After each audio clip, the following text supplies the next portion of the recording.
During reading, strategy 7 through 9. Let's review our definition of reading. Reading is active construction of meaning before, during, and after you read.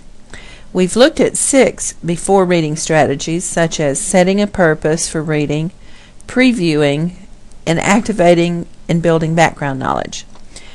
Now let's look at the first 3 during reading strategies. I focus my full attention on reading.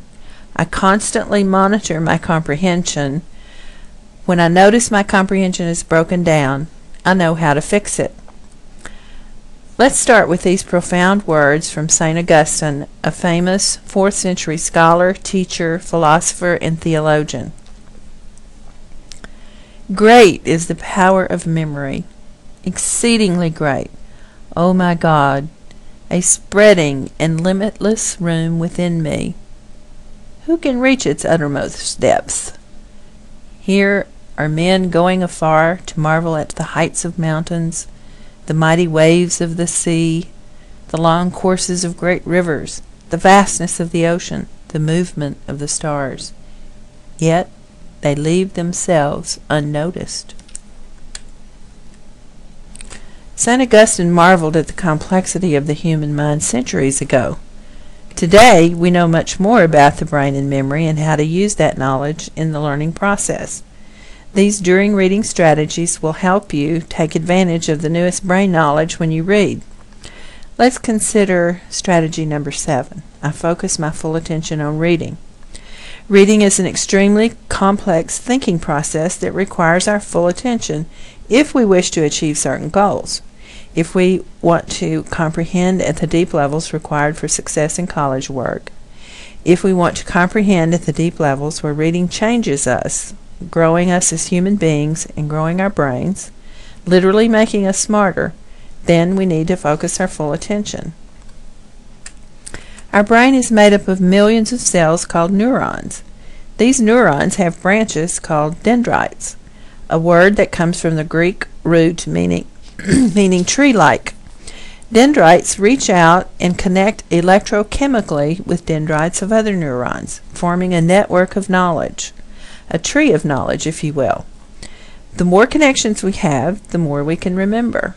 The more connections we have, the more we can learn. When our attention is fully focused, that network is humming and flashing like a busy interstate connection, or like the microchips in a computer. We actually grow new dendrites when we are learning. Multitasking is the great American pastime in this era of technology. The younger generation especially is adept at texting on a cell phone while driving, or talking to someone, or surfing the net, or sitting in class and listening to an iPod.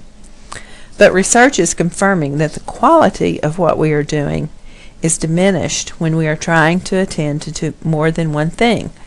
If you want to achieve excellence in anything, learn to focus your attention. Here are some things you can do to aid your focus of attention.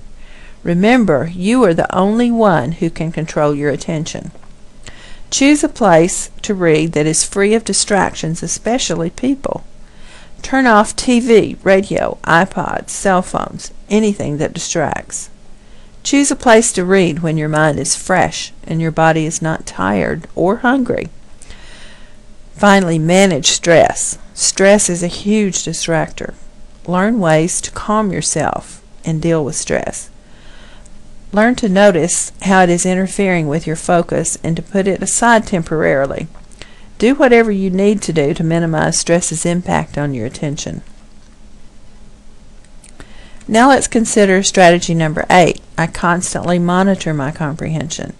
This is called metacognition, paying attention to your comprehension and attention.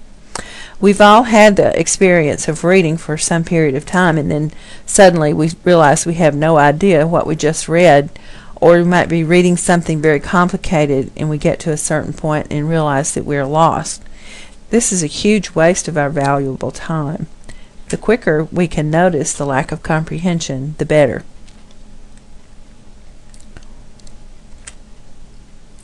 Number 9 strategy is when I notice my comprehension is broken down, I know how to fix it. How do good readers fix comprehension? First, you have to notice that you are not comprehending. Here are a few simple suggestions to fix comprehension. Keep reading. Sometimes your comprehension will clear up in the next few lines or paragraphs. That is, if you have noticed a lack of comprehension beforehand. Second, go back and reread some portion of the text. Number 3, if these strategies don't work, consider doing a little research. It may be that your background knowledge is not adequate to comprehend fully. And finally, slow down. Generally, our comprehension declines the faster we read. If we are rushing just to get finished with an assignment, just slowing down may help. And lastly, ask another reader to help you, either a classmate or your teacher. Sometimes just talking about our confusion clears it up. The important thing is not to let the confusion or lack of comprehension defeat you. Not even good readers understand everything completely the first time they read. The difference in good readers and not so good readers is the good readers know how to fix broken down comprehension. Attack it, conquer it. Your brain can do it. Now go grow some dendrites.